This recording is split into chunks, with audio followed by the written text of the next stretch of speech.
So here I was, sitting, dragging my arse, like all of you, through another international break, looking at the next round of Rangers fixtures, and I can't help but feel like this is probably the biggest period of the season for us so far. And I'm going to tell you why. But before I do that, I just want to remind you that the BlueSea memberships are there. It's a great way to support us and help us invest a wee bit more into the videos and bring better quality content to you. So if you want to join that, the link's in the description below. A massive thank you to those of you who have done it so far. It's a massive help. So some of the upcoming fixtures for us include Aberdeen twice, winning them a massive game. We've got the likes of St Mirren, Dundee, Hearts, Motherwell, Limassol, Betis. These are all games that feel like kind of run of the mill for Rangers. If you look at previous seasons, these are games that we cannot expect. But to be honest, myself, I can't really help but feel like there's something different this time. For past seasons, the expectation at this period of time has always been so high, regardless of whether we think that the squad are actually capable of putting themselves through this. And to be honest, if you look at games played at the start of the season, you wouldn't help but think that if things stayed the way they were and performances stayed the way they were, we would have you'd struggle to find a fan who didn't think that we were going to get an absolute battering this month. But lucky for us, Philippe Clement ended up coming in at the building, and he changed a lot. He set a lot of standards, he set a lot of demands on the players, and we seem to be seeing them on the pitch in dribs and drabs. Obviously there's still massive factors that we need to look out for, including the growing injury list, the current issues and disconnect between fans and players. Players, whether they're realising it or not, have a lot to prove to win the fans back over. And to be honest, in my opinion, what better way to get all the fans back on the hype train with this team than absolutely dominating this month of football. It's a massive opportunity to put the foot down and make a massive statement for the fans' expectations and hopes going forward. At the start of the season, I did say all Clement had to do was get us up to that Christmas window, to that January transfer window where he can make changes and put his own stamp to the team, and it looks like so far so good. But I've always had a kind of reserved opinion, because at the end of the day, December is always such a demanding month. It's absolutely murder. It's notoriously murder to navigate. There's so many games in such a short space of time. There is absolutely zero margin for error in the way the Scottish League fixtures are set up. Those games lead into a crucial, or what we hope will be crucial, Old Firm match. Now obviously, yes, we have to sit here and take this game by game, but the objective is you need to put the pressure on Celtic as much as humanly possible in order to get up to that match on the 30th of December and deal a massive blow. But you can only ever do that, you can only ever make an impact if you're scraping all 3 points from every single game in this month. Now the Europa League, in my opinion, it's one of the things, it's always just a bonus.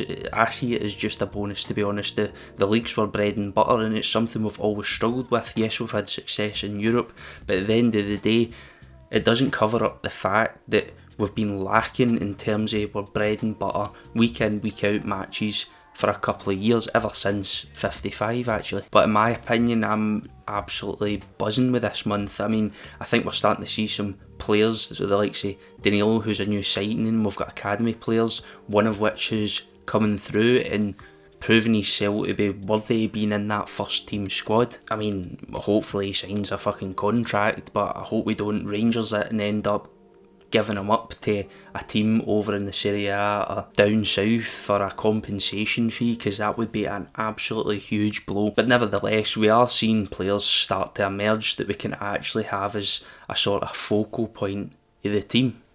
Obviously we're going to have our main spine, but it's also good, especially in comparison to the start of the season, to have players that are there, that are available, that are promising enough to supplement the usual spine of the squad. And within this period of football, I'm pretty much sounding like a broken record at this point.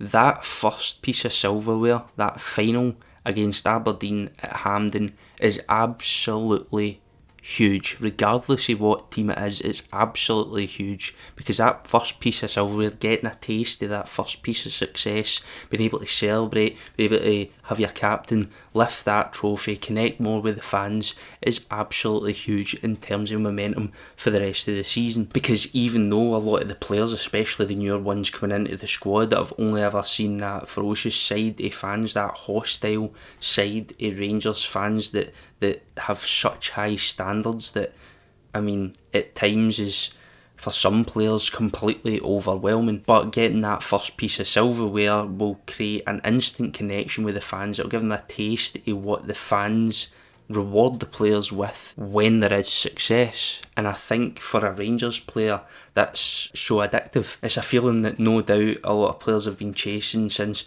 the Scottish Cup win, since 55. Now, I'm not saying if we win this cup we're going to go on and win the full lot, but it definitely, 100%, nobody can convince me otherwise, it is a massive, massive boost to momentum. It's a massive statement of character, and it's a massive disprover of doubts that these players are struggling to handle these high pressure situations. And obviously for a manager who's just in the door, picking up a piece of silverware in a couple of months is going to do you the world of good. But let's just hope we can kick off this period of football in a massive game against Aberdeen. I say massive, it feels more massive for Aberdeen than it does for us, because to be honest, it's every game against Aberdeen is played like a cup final. But again, I don't really have an issue with that. I want teams to come at us. I want teams that are, not Celtic, to actually come and have a go every single game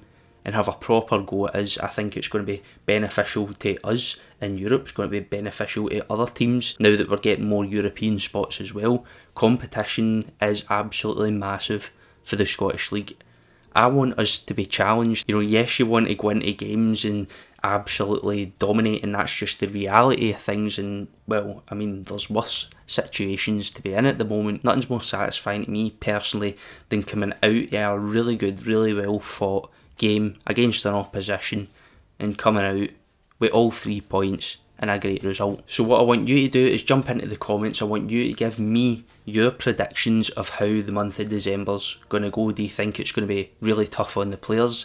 How do you think it's going to go in terms of our injury list? How do you think it's going to go in terms of how Clement will manage the balance of European games and domestic games? And most of all, do you think this month is potentially the month that we could close the gap and put real pressure on that top spot? As I said earlier on in the video, remember the BlueSea podcast channel memberships are down in the description below. It's a great way to support us, help us invest more into the videos and bring you better content. The link to that is down in the description.